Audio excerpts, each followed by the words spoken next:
Assalamualaikum warahmatullahi wabarakatuh. Alhamdulillahi rabbil alamin. Wassalatu wassalamu ala asyrafil anbiya'i wal mursalin wa ala alihi wa sahbihi ajma'in. Asyhadu an la ilaha illallah wahdahu la syarikalah wa asyhadu anna Muhammadan abduhu wa rasuluh sallallahu alaihi wasallam la nabiyya ba'da. Pertama-tama syukur puji kita serahkan kepada Allah Subhanahu wa taala dan mesti dapat melanjutkan pengkajian kita tentang ayat-ayat Allah Subhanahu wa taala. Yang akan kita bicarakan saat ini adalah insyaallah ayat yang ke-31 dari surat Luqman. A'udzu billahi minasyaitonir rajim. Bismillahirrahmanirrahim. Alam taro annal fulka tajri fil bahri bi ni'matillah liyurikum min ayatihi inna fi zalika la ayatin likulli sabarin syakur. Adakah tidak memperhatikan engkau bahwa sesungguhnya sampan itu berlayar di dalam lautan dengan nikmat Allah? Karena tidak memperlihatkan Allah akan kamu dari ayat-ayatnya, bahwasanya pada yang demikian itu sungguh benar-benar menjadi ayat bagi tiap-tiap orang yang sabar lagi syukur. Ayat yang ke-32,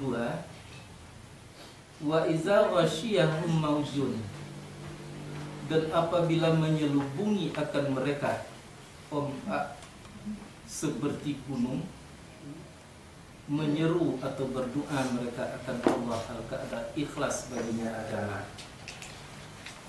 Maka tatkala kami lepaskan mereka itu kepada daratan, maka setengah daripada mereka itu ada yang tetap beriman dan ada yang menyangkal. Dan tidaklah yang menjangkali ayat-ayat kami kecuali tiap-tiap orang yang sombong lagi kufur. Ayat 33. Wahai manakah manusia, bertakwalah kamu kepada Tuhan kamu, dan takutlah kamu akan suatu hari yang pasti terjadi, di mana bapak tidak bisa lagi membalasi kebaikan anaknya, dan tidak pula anak bisa akan berlepas diri daripada bapaknya, tidak bisa menolong sedikit pun. Bahasanya janji Allah itu benar. Oleh sebab itu maka janganlah memperdayakan akan kamu kehidupan dunia ini, dan jangan pula memperdayakan akan kamu terhadap Allah itu akan perdayaan. Ayat 34 atau ayat terakhir, bahwa sesungguhnya Allah di sisinya ilmu ghaib, dan dialah yang menurunkan hujan, dan dia mengetahui apa yang di dalam rahim, dan tidaklah tahu diri apa yang akan diusahakan oleh diri itu besok, dan tidak pula tahu diri di bumi manakah dia akan mati. Bahwasanya Allah mengetahui lagi Maha mengkhabarkan. Maha benar Allah dengan segala firman-Nya. Nah, tentu banyak sekali yang harus kita bicarakan dalam ayat-ayat tadi. Yang pertama sekali, Allah memancing supaya kita berpikir tentang segala sesuatunya. Salah satunya yang kita pikirkan itu adalah sampan yang berlayar di dalam lautan itu sebenarnya dengan nikmat Allah Subhanahu wa taala. Kalau tidaklah ada nikmat Allah kepada manusia, tidak mungkin sampan itu akan berlayar. Nah, dan sampan-sampan yang berlayar di dalam lautan itu pun akan menghasilkan nikmat yang banyak. Dia akan memperoleh hasil daripada lautan itu, baik yang berada di permukaan laut, di dalam air, atau yang berada di dasar laut itu sendiri. Itu seluruhnya adalah merupakan nikmat Allah Subhanahu wa ta'ala.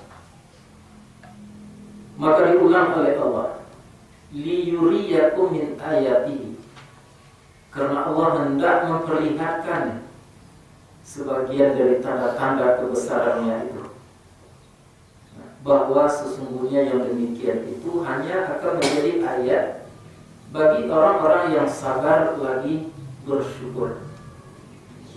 Apa kaitannya dengan sabar?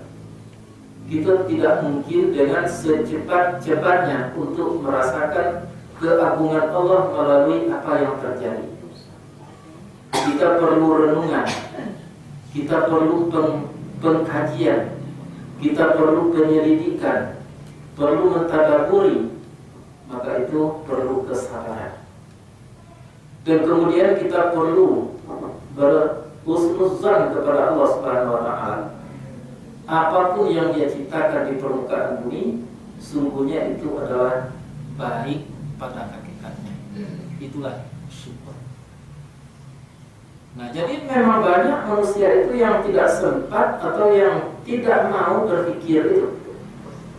Akhir-akhirnya dia tidak menemui keagungan Allah, tidak nampak kekuasaan Allah, tidak nampak kebesaran Allah.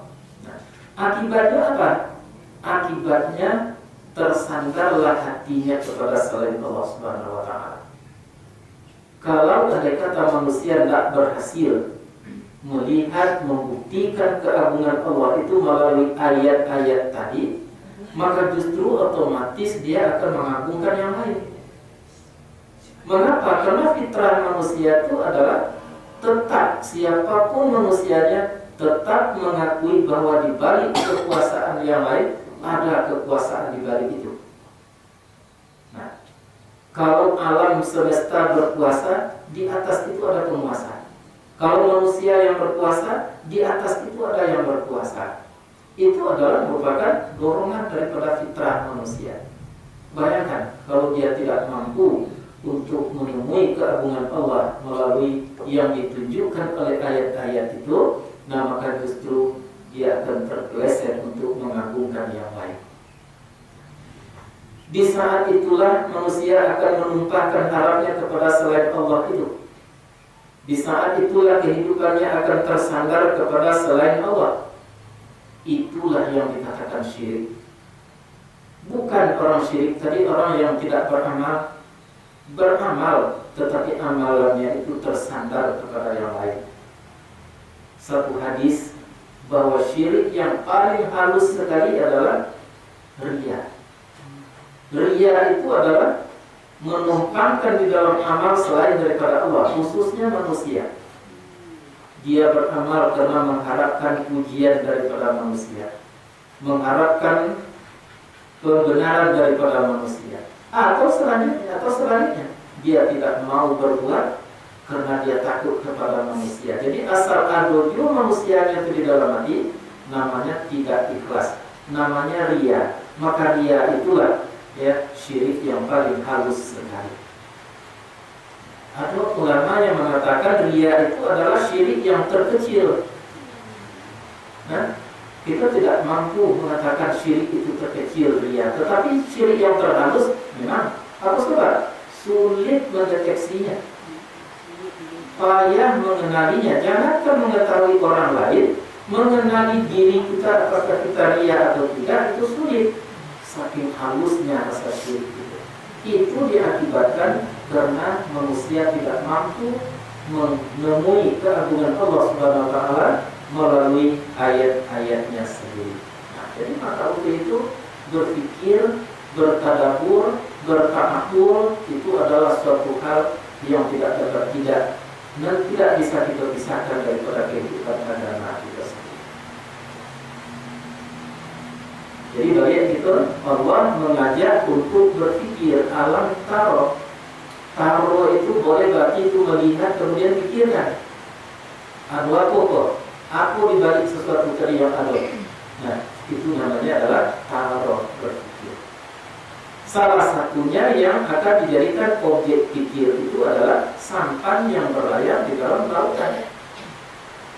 Kalau memang kita analisa, kita pikirkan dan kita tadabburkan, maka jelas kita akan merasakan betapa agungnya Allah Subhanahu wa taala. Nikmatnya agung, kekuasaannya agung. Tidak ada satupun yang tidak agung yang ada di Allah Subhanahu wa taala. Maka akhirnya fitrah tadi akan menuju hanya bertuhan kepada Allah semata-mata, bukan lagi akan bertuhan kepada selain Allah Subhanahu wa taala. Allah itu adalah Maha Agung, seluruhnya agung. Ampunannya agung, rahmatnya agung, kasih sayangnya agung. Dalam sebuah hadis itu diterangkan, ada manusia itu yang akan masuk ke dalam surga, hanya tinggal satu jengkal lainnya jalan ke dalam surga, akhirnya dia terpeleset masuk ke dalam neraka Allah Subhanahu wa taala. Sebaliknya ada manusia itu yang akan masuk ke dalam neraka, satu jengkal lainnya jalan masuk ke dalam neraka, akhirnya dia dapat petunjuk, akhirnya dia masuk ke dalam surga Allah Subhanahu wa taala. Aku artinya menjelang hari-hari kematian manusia, jelas-jelas manusia itu orang taat, orang yang baik, ya. Tetapi karena ada membawa rasa syirik kepada ujung perjalanannya itu, sejengkal lagi menjelang mati jadi datang perdayaan, maka hilanglah segala sesuatu, tauhid hilang, kebenaran musnah pada saat itu. Nah, dan kemudian banyak orang-orang yang tadinya banyak maksiat, banyak berdosa, tapi alhamdulillah kesyirikan tidak ada di dalam hatinya. Dia memang dia takut kepada Allah semata-mata. Karena dibuktikan banyak bukti-bukti ayat-ayat tadi yang menunjuk kepada keagungan Allah Subhanahu wa taala. Hampir-hampir tidak ada kesempatan oleh mereka tadi untuk berbuat. Bahkan tidak ada kesempatan sedikit pun untuk beramal soleh, tapi dia dapat petunjuk, maka dia masuk ke dalam surga Allah Subhanahu wa taala. Di dalam Sahih Bukhari itu diterangkan seseorang manusia yang pada awalnya penuh dengan maksiat, membunuh, minum minuman, berjudi, itulah perbuatan yang dilakukan dalam kehidupan. Tapi yang fitrahnya tadi merasakan juga bahwa Allah yang teragung, Allah yang maha besar, dari syirik, ya? Dan kemudian tergeraklah oleh hatinya untuk mencari kebenaran. Akhirnya pergi belajar kepada seorang guru. Namun guru itu memberitakan kepada dirinya bahwa tidak mungkin dosa akan diampuni oleh Allah, karena sudah 99 orang membunuh manusia tanpa benar. Nah, dibunuh guru itu cukup 100. Akhirnya desakan rasa bertuhan tadi masih ingin mencari siapa Tuhan itu. Nah, maka akhirnya berangkatlah dari tempatnya semula menuju suatu daerah. Di dalam perjalanan meninggal dunia. Akhirnya saat itu berebutlah malaikat. Kata malaikat azab, ini urusan saya. Kata malaikat rahmat, ini adalah urusan saya. Nah, berdebatlah kedua orang malaikat tadi di situ. Aku alasan engkau bahwa ini urusan engkau. Kata malaikat rahmat kepada malaikat azab, orang ini penuh dengan maksiat. Dari urunnya sampai ke ujung kakinya maksiat, sampai 99 dan cukup 100 mengadakan pembunuhan. Ini adalah urusan saya. Kejadian malaikat Ridwan, ini urusan aku. Kejadian malaikat rahmat, aku alasan engkau. Orang ini adalah untuk mencari ilmu dan pengetahuan. Dia sudah berjalan, sudah berusaha, berangkat mencari ilmu, mencari kebenaran Allah Subhanahu wa taala. Sementara dalam hatinya merasakan bertuhan hanya kepada Allah Subhanahu wa taala. Nah, begitu panasnya perdebatan, turun Jibril. Ukurlah antara tempat bertolaknya, dari tempat bertolaknya sampai kepada tempat tujuannya. Diukur, kiranya sudah kalau dia 1 jengkal saja kepada arah tujuannya. Jadi belum sempat beramal, belum sempat, tetapi karena di dalam dirinya itu terletak kepolosan terhadap Allah Subhanahu wa taala, maka akhirnya masuk surganya Allah Subhanahu wa taala. Nah, itu sebabnya dirahasiakan oleh Allah itu mati itu. Ya, dirahasiakan oleh Allah Subhanahu wa taala. Seperti di ujung ayat itu kan diterangkan tadi, wa ma tadri nafsun bi ayyi ardin tamutu. Ya, tidak ada seorang diri pun yang diberitahu tentang di mana bumi, mana dia akan mati nanti. Kapan dia akan mati nanti? Mengapa? Karena supaya manusia tadi berhati-hati, selalu merasa bahwa dia akan mati. Itu adalah suatu kepastian supaya dia senantiasa mencari kebenaran Allah Subhanahu wa taala. Jadi rukunnya mencari kebenaran Allah itu harus ada yang kita cari. Apa? Satu, membebaskan diri daripada syirik. Yang kemudian adalah untuk membuat kita beramal sesuai dengan ittiba kepada Rasul atau mengikut kepada Rasul Muhammad SAW. Jadi tidak bisa agama Islam itu membagi butuh saja. Biarlah dan pelajarilah bahasa Arab supaya dan pandai mempelajari mengartikan Al-Quran. Bukan salah itu, tapi tidak bisa itu dipertanggungjawabkan. Ya, walaupun hebat bahasa Arab itu bukan jaminan. Kalau ada kata jaminan bahasa Arab itu, tidak ada orang Makassar yang tidak akan dapat petunjuk, tidak ada orang Makassar yang akan tidak dapat tidak akan masuk Islam. Tapi tidak. Padahal dia orang Arab, Quran bahasa Arab, jadi Arab itu sendiri. Jadi hati-hati, jalan yang dituju di dalam Islam. Nah, maka untuk itulah di dalam pengajian majelis taklim berulang-ulang disampaikan. Yang pertama sekali, pertahankan jangan sampai terjadi kemusyrikan di dalam diri kita sendiri. Untuk membebaskan kemusyrikan dari dalam diri bukan persoalan mudah, tapi tergantung sejauh mana kita mampu memperhatikan, melihat ayat-ayat Allah, sehingga pada gilirannya kita akan merasakan memangnya Allah yang agung, Allah yang maha, maka kita hanya akan berharap kepada Allah, hanya akan bertuhan kepada Allah Subhanahu wa taala semata-mata. Itu yang harus dicari pertama sekali. Yang kedua, carilah bagaimana supaya kita dapat mengamalkan kandungan-kandungan yang ada di dalam Al-Quran dan Sunnah itu sesuai dengan apa yang dianjurkan oleh Nabi kita Muhammad SAW.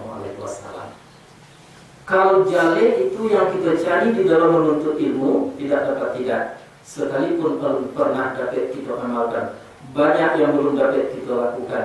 Nah, mati kita nanti, maka justru itu adalah urusan yang malaikat rahmat, orang tua termasuk ke dalam surga Allah Subhanahu wa taala.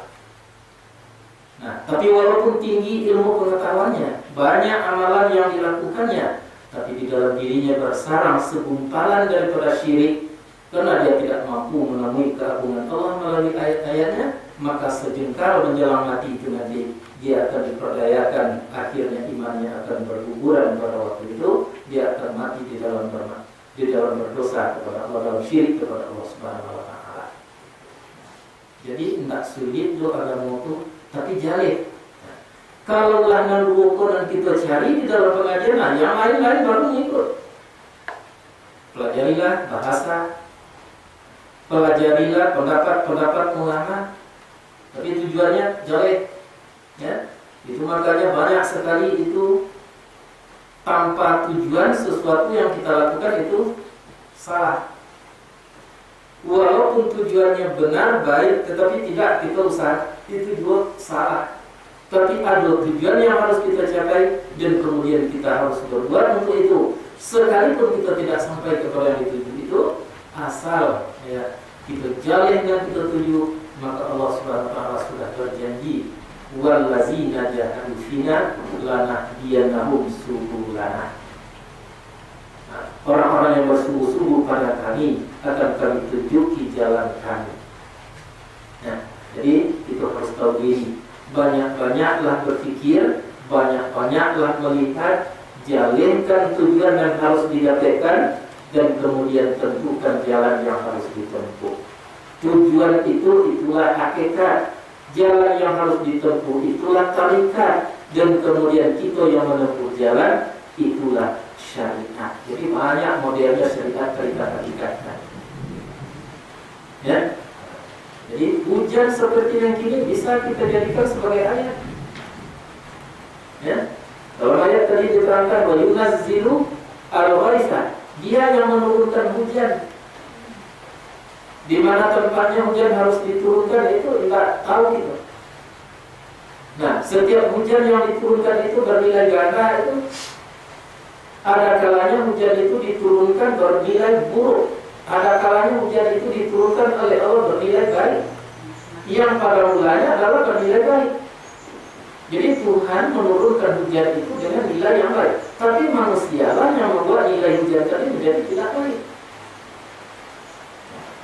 Jadi kalaupun Quran menyatakan kami suburkan bumi yang telah mati dengan hujan yang akan diturunkan dari langit, kenyataannya banyak terjadi bencana dikarenakan hujan tadi. Berarti bukan Quran itu yang salah, tapi manusia yang salah. Nah, ada suatu kisah, ada seseorang itu mendengar berita dari langit, hari mendung, terdengar berita, jangan turun di sini. Tuh, punya suara yang terdengar, turunlah di situ, di tempat sianu itu, di kebun sianu, misalnya, terdengar ada seorang tadi. Lalu nggak jadi hujan di situ, turunnya di situ. Nah, kemudian penasaran orang tadi, harusnya hujan tadi akan turun lagi, nggak jadi. Harus saja suara yang menggeser sengaja dengan turun di situ, turunlah di kebun sianu di situ. Dia temui orang tadi. Apa itu yang engkau lakukan? Maka hujan tadi tak boleh turun di tempat yang lain, kemudian disuruh turun di tempat engkau. Yang aku lakukan kecilnya hasil daripada pertanianku ini, sepertiga untuk menjalankan agama Allah, sepertiga untuk benih, dan yang sepertiganya aku manfaatkan untuk meneruskan kehidupan di permukaan bumi. Bayangkan, ulangan tadi memang tak seperti itu. Jadi semakin kita menjauh daripada agama Allah, walaupun hujan itu merupakan nikmat untuk menyuburkan, tapi bisa mencelakakan manusia. Jangan salahkan Allah, manusia yang salah. Jadi banyak dalam hadis dan banyak di dalam ayat kita temui, kalau datang sesuatu yang baik, faminallah, adalah dari Allah. Kalau datang sesuatu yang buruk, bertanyalah kembali kepada dirimu, karena dirimu ya membuat buruknya sesuatu yang terjadi itu. Seluruhnya seperti itu. Ya, berumah tangga gitu. Pada hakikatnya rumah tangga itu disuruh oleh Allah supaya kita tentram, dapat sakinah, dapat ketenangan. Tapi setelah jadinya betul, nah itu juga salah. Manusia itu juga yang salah. Dijauhi agama Allah Subhanahu Wa Taala. Akhirnya si istri menjadi bencana bagi suaminya, si suami menjadi laknat bagi si istrinya. Bahkan kalau lahir anak-anak juga menjadi bencana bagi bapak dan ibunya. Apakah Allah itu yang salah? Tidak, tergantung kepada manusia itu sendiri. Jadi apapun nilainya ganda. Nah, inilah jarang kita lihat itu yang nilai positif tadi lah jarang. Hujan kini kok tak berketentuan, tetapi tidak menyuburkan tanah. Ya, bahkan kalau di kota-kota besar ya mungkin karena di situ jadi maksiat dan segala macamnya, banjir terus menerus. Tapi manusia selalu membuat perhitungan tadi, hukum alam. Sudah terbiasa tiap tahun banjir seperti itu. Mengapa mereka tadi tidak berpikir untuk meredakan banjir? Untuk meredakannya tentu dua hal. Satu, berbuatlah secara lahiriah, dan yang kedua, tetapi yang positif yang tidak adalah kembali mendekat kepada Allah Subhanahu Wa Taala yang punya hujan itu. Jadi ingin sesuatu, tetapi yang punya sesuatu. Jadi balik itu kepada ayat tadi ya, bahwa apapun harus kita jadikan sebagai ayat. Maka di dalam ayat ini Allah mengkhususkan kepada sampan yang berlayar di dalam lautan. Jadi kalau itu sebagai tanda bukti tentang keagungan dan kebesaran Allah Subhanahu Wa Taala. Nah, bukan sampan saja, seluruhnya. Ayat lain mengatakan inna fi khalqis samawati wal ardh wa ikhtilafil laili wan nahar la ayatin li ulil albab.